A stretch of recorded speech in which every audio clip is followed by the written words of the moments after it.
అందరికీ నమస్కారం. మొత్తానికి బెంగాల్లో పోలింగ్ ముగిసింది. 2 విడతల్లో 294 స్థానాలకు పోలింగ్ జరిగింది. బెంగాల్ చరిత్రలో ఎప్పుడూ లేని విధంగా పోలింగ్ పర్సంటేజ్ నమోదైంది. కేంద్ర భద్రతా బలగాల పహారాలో ఎలక్షన్ జరిగింది. చాలా శాంతియుతంగానే జరిగినట్టు లెక్క. కొన్ని చెదురుముదురు సంఘటనలు ఉన్నప్పటికీ కూడా బెంగాల్ అంటే హింసాయుత రాజకీయాలు, కానీ ఈసారి అంతగా హింస జరగలే. అక్కడక్కడ చెదురుముదురు ఘటనలు జరిగాయి. మొత్తానికి కేంద్ర బలగాల పహారాలో కేంద్రం చాలా సీరియస్గా తీసుకొని, కేంద్ర ఎన్నికల సంఘం చాలా సీరియస్గా తీసుకొని బెంగాల్ ఎన్నికల్ని సజావుగా ప్రశాంతంగా ఎక్కువ మంది ఓటర్లు పోలింగ్లో పాల్గొనే విధంగా నిర్వహించారు. మరి గెలుపు ఎవరి సొంతం అనేది మే 4న తెలవబోతోంది. మే 4న ఓట్ల లెక్కింపు. సరే, ఎగ్జిట్ పోల్స్ కింద మన అంచనా అని చెప్పేది ఇంకొక వీడియో చేస్తా. కానీ ఈ వీడియోలో నేను పర్టికులర్గా చెప్పాలనుకున్నది ఏంటంటే, అక్కడ పోటీ ఎవరెవరి మధ్య ఉంది?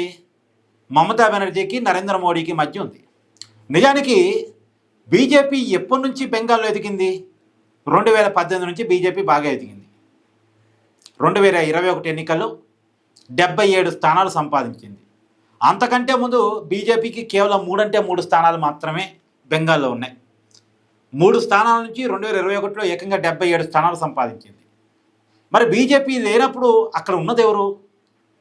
అక్కడ మమతా బెనర్జీకి, తృణమూల్ కాంగ్రెస్కి రాజకీయ ప్రత్యర్థులుగా ఉన్నది కమ్యూనిస్టులు, కాంగ్రెస్ వాళ్ళు. ప్రధానంగా కమ్యూనిస్టులు బలం బెంగాల్లో చాలా ఎక్కువ. కొన్ని దశాబ్దాల పాటు అధికారాన్ని చలాయించారు వాళ్ళు. 3 దశాబ్దాలకు పైగా అధికారాన్ని కమ్యూనిస్టులు బెంగాల్లో సాధించారు. ఇప్పుడు మమతా బెనర్జీ 3 సార్లు ముఖ్యమంత్రి అన్నందుకే మనం అనుకుంటున్నాం. కానీ జ్యోతి బస్ 23 సంవత్సరాలు అనుకుంటా, సబ్జెక్ట్ టు కరప్షన్.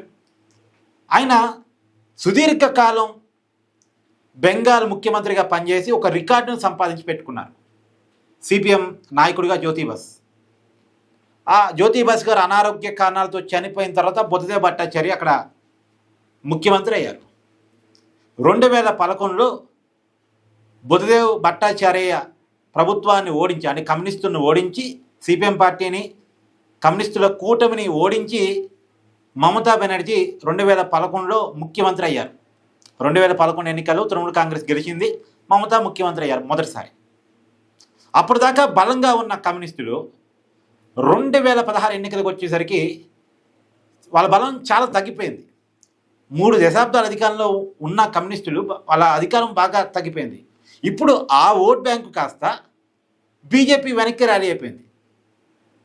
2016 ఎన్నికల తర్వాత కమ్యూనిస్టులుగా ఉండలేక ఆ ఓట్ బ్యాంక్ అంతా బీజేపీకి ర్యాలీ అయింది.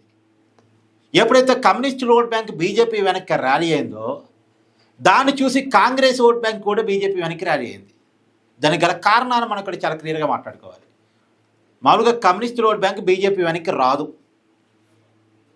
సహజంగా రాదు. ఎందుకంటే సైద్ధాంతికంగా కమ్యూనిస్టులు బీజేపీని తీవ్రంగా వ్యతిరేకిస్తుంటారు, బీజేపీ కమ్యూనిస్టులు అంతే తీవ్రంగా వ్యతిరేకిస్తూ ఉంటుంది. కమ్యూనిస్టుల మధ్య బీజేపీ మధ్య కేవలం రాజకీయ వైరుధ్యాలు మాత్రమే కాదు, సైద్ధాంతిక వైరుధ్యాలు కూడా ఉంటాయి. కానీ అంటే వీళ్ళు బీజేపీ వాళ్ళు, కమ్యూనిస్టులు ఒకరినొకరు తీవ్రవాదులాగా చూసుకుంటారు. కమ్యూనిస్టులు అంటే బీజేపీలకు అసలు నచ్చదు, బీజేపీ అంటే కమ్యూనిస్టులకు అసలు నచ్చదు. కానీ కమ్యూనిస్టు ఓట్ బ్యాంక్ అంతా బీజేపీ వెనక్కి ర్యాలీ అయింది. కారణాలు ఉన్నాయి ఇక్కడ. ఎప్పుడైతే కమ్యూనిస్టు ఓట్ బ్యాంక్ బీజేపీ వెనక్కి ర్యాలీ అయిందో, ఆటోమేటిక్గా కాంగ్రెస్ ఓట్ బ్యాంక్ కూడా బీజేపీ వెనక్కి ర్యాలీ అయింది. కారణం ఏంటి అంటే, 2011లో మమత అధికారంలోకి వచ్చిన తర్వాత కమ్యూనిస్టులు మళ్ళా తిరిగి అధికారంలో వస్తే ఇక అప్పటికే మమతా బెనర్జీ అధికారం కోసం చాలా కష్టపడ్డారు, చాలా ప్రయత్నం చేశారు, మొండి పోరాటం చేశారు. కానీ మళ్ళీ కమ్యూనిస్టులు కనుక వాళ్ళు ఉనికిని చాటుకోగలిగితే మళ్ళీ అధికారం ఇక మమతా కష్టం అన్న విషయం ఆమెకు తెలుసు. అప్పటికి పడ్డ కష్టమో తెలుసు, అధికారానికి ఎంత కష్టపడి వచ్చానో తెలుసు. మళ్ళీ కమ్యూనిస్టులు బతికితే ఏమవుతుందో తనకు తెలుసు. అందుకని కమ్యూనిస్టుల్ని వెంటాడి వేటాడి లేకుండా చేసింది. రాజకీయాల్లో మొట్టమొదటిసారి ప్రతీకారం అంటే ఎలా ఉంటుంది, రాజకీయ కక్ష సాధింపులు అంటే ఎలా ఉంటాయి అనేది మమతా బెనర్జీ గవర్నమెంట్ చూస్తే అర్థమైంది. మనం మామూలుగా ఆంధ్రాలో జగన్ గవర్నమెంట్ని మనం రాజకీయ కక్ష సాధింపులకి వేదికగా మనం చూస్తూ ఉంటాం. ఒక రకంగా జగన్ 2, జగన్కి రెండింతలు 2011 నుంచి 2016 మధ్య ఒక రకమైనటువంటి ఒక వినాశనం. కమ్యూనిస్ట్ ఆఫీసులు తగలబెట్టారు, కార్యాలయాలు బుల్డోజర్లు పెట్టి కూల్చేశారు, కమ్యూనిస్టులు కుటుంబాన్ని గ్రామాల నుంచి తరిమేశారు. అత్యంత దారుణం. ఎన్ని రకాల ప్రయత్నాలు చేసి అన్ని రకాల ప్రయత్నాలు చేసి కమ్యూనిస్టులు లేకుండా చేశారు. మమతా బెనర్జీకి ఉన్న ప్రశ్న ఏంటంటే, బంగ్లాదేశ్ చొరబాటుదారులు ఎవరైతే ఉన్నారో వాళ్ళు కొంత రౌడీజంకి కేరాపటర్స్గా ఉంటారు, వాళ్ళు తృణమూల్ కాంగ్రెస్తో ఉన్నారు. వాళ్ళని అడ్డం పెట్టుకొని రీతనే అంటే వాళ్ళకి కేసులు అంటే భయం ఉండదు, ప్రాణాలంటే విలువ ఉండదు, ఏమైనా చేయగలుగుతారు, ఎంతైనా చేయగలుగుతారు. వాళ్ళని ముందు పెట్టి గేమ్ ఆడి కమ్యూనిస్టులను దాదాపు తరిమేశారు. నాకు బాగా గుర్తున్నంత వరకు, ఈ వీడియో చూస్తున్న వాళ్ళు ఎవరైనా కమ్యూనిస్టు వాళ్ళు ఉంటే కామెంట్ చేయండి. నాకు బాగా గుర్తున్నంత వరకు బెంగాల్ కమ్యూనిస్టులు హైదరాబాద్లో వాళ్ళ పార్టీ ఆఫీస్ ఎంబీ భవన్లో కూడా కొంత నివాసం ఉన్నారు. కొంతకాలం అంటే వివిధ రాష్ట్రాల్లో ఉన్నటువంటి పార్టీ ఆఫీసుకి వెళ్ళి అక్కడే కుటుంబాలతో కాపురాలు పెట్టారు, బెంగాల్లో ఉండలేక కమ్యూనిస్ట్ నాయకులు. ఆ పరిస్థితులు ఉండే. ఆ పరిస్థితుల్లో నుంచి 2016 ఎన్నికల తర్వాత ఇక మనం బతకాలంటే ముందు కమ్యూనిస్టులుగా కాదు మమతా బెనర్జీని ఓడించాలి అనే నిర్ణయానికి వచ్చారు. ఆ ఓట్ బ్యాంకు క్రమంగా బీజేపీ వెనక్కి ర్యాలీ అయింది. బీజేపీ వెనక్కి ర్యాలీ కావడానికి ఉన్న కారణాలు ఏంటంటే, మోడీ గవర్నమెంట్ 2014లో కేంద్రంలో అధికారంలోకి వచ్చిన తర్వాత చాలా బలమైన గవర్నమెంట్గా కనపడింది, మమతాని ఎదిరించగల గవర్నమెంట్గా కనపడింది. బీజేపీ వ్యూహం ఏంటంటే దేశవ్యాప్తంగా వాళ్ళ పార్టీ జెండాను విస్తరించుకోవటం, ప్రతి రాష్ట్రంలో వాళ్ళ అధికారంలో ఉండాలి, దేశంలో సుదీర్ఘకాలం అధికారంలో ఉండాలనేది బీజేపీ లక్ష్యం. దీర్ఘకాల లక్ష్యాలతో బీజేపీ పనిచేస్తుంది. ఆ దీర్ఘకాల లక్ష్యాలతో పనిచేసేటప్పుడు తన శత్రువును కూడా తను మింగేయడానికి ఏమాత్రం అంటే శత్రువును మింగేస్తారు. ఈవెన్ దో బీజేపీకి ఉంది ఏంటంటే మిత్రులను కూడా మింగేస్తుంది, అందరినీ తనలో కలుపుకోవాలని చూస్తుంది. అందులో భాగంగానే అలా కమ్యూనిస్టులు మమతాను ఎదిరించలేకపోతున్నారు, మమతాను తట్టుకోలేకపోతున్నారు అన్న విషయాన్ని బీజేపీ గమనించింది. ఆపరేషన్ కమలం నిర్వహించి మొత్తానికి ఆ కమ్యూనిస్ట్ ఓట్ బ్యాంక్ మొత్తం తన వెనక్కి ర్యాలీ చేసుకుంది. మీకు ఏం కావాలి, మమతా ఓడిపోవాలి, మమతా నుంచి మీరు బతకాలి, మీకు మేము ఉన్నాం, కేంద్రంలో అధికారం మన ఉంది, మీరు మా వెనకాల ఉండండి, మీకు అండగా మేము ఉంటాం అని చెప్పడం వల్ల ముందు బతకడం ముఖ్యం కదా. ముందు కొంతమంది కమ్యూనిస్టులకి ఏంటంటే ప్రాణాలు కూడా ఇంపార్టెంట్ కాదు, కానీ కుటుంబాలు ఇంపార్టెంట్ అవుతాయి. ఇంట్లో వాళ్ళు కొంత పిల్లలు భార్యలు వాళ్ళు కొంత ఇబ్బంది పడినప్పుడు ఏదో ఒక చోట కరుగుతారుగా. సో కుటుంబాలతో కనీసం మంచి బతుకు లక్ష్యంతో ఏం చేశారు, ముందు బీజేపీ వెనక్కి ర్యాలీ అవ్వడం స్టార్ట్ చేశారు. ఆ స్టార్ట్ కావడం 2021 ఆ ప్రభావం ఖచ్చితంగా కనపడింది. 2021 ఎన్నికల్లో 3 సీట్ల నుంచి 77 సీట్లకి బీజేపీ పెరిగింది. ఎప్పుడైతే కమ్యూనిస్టులు బీజేపీ వెనక్కి ర్యాలీ అవ్వడం స్టార్ట్ అయ్యారో, అది కాంగ్రెస్ వాళ్ళు కూడా బీజేపీ వెనక్కి ర్యాలీ కావడం స్టార్ట్ అయ్యారు. ఎందుకంటే కమ్యూనిస్టుల మీదే కాదు దమనకాండ, కాంగ్రెస్ వాళ్ళ మీద కూడా ఉంది. మరి అంతగా బీజేపీ వాళ్ళ మీద లేదంటే బీజేపీ వాళ్ళ మీద కూడా మమతా గట్టిగానే మొదట రెచ్చిపోయింది. కానీ కేంద్రం వాళ్ళకి అండగా ఉండటం వల్ల కమ్యూనిస్టుల మీద కాంగ్రెస్ వాళ్ళ మీద చేసినంతగా బీజేపీ వాళ్ళ మీద తృణమూల్ కాంగ్రెస్ కార్యకర్తలు రెచ్చిపోలేకపోయారు. అంటే కేంద్రంలో బీజేపీ అధికారంలో ఉండటం వల్ల కొంత మమతా కొన్ని విషయాల్లో కంట్రోల్లో ఉంది, బీజేపీ ఒక్క విషయంలో మాత్రం.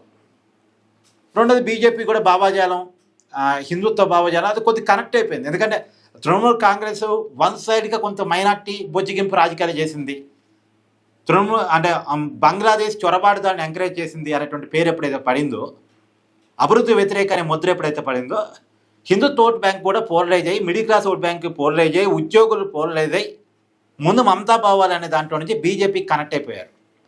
నేను చెప్పాను కదా 2021లో 77 సీట్లకు పెరిగింది. ఇప్పుడు అసలు ఇక అక్కడ కమ్యూనిస్టులు లేరు, కాంగ్రెస్ లేదు, ఇంకోటి లేదు. మమత ఉండాలా, మమత పోవాలా.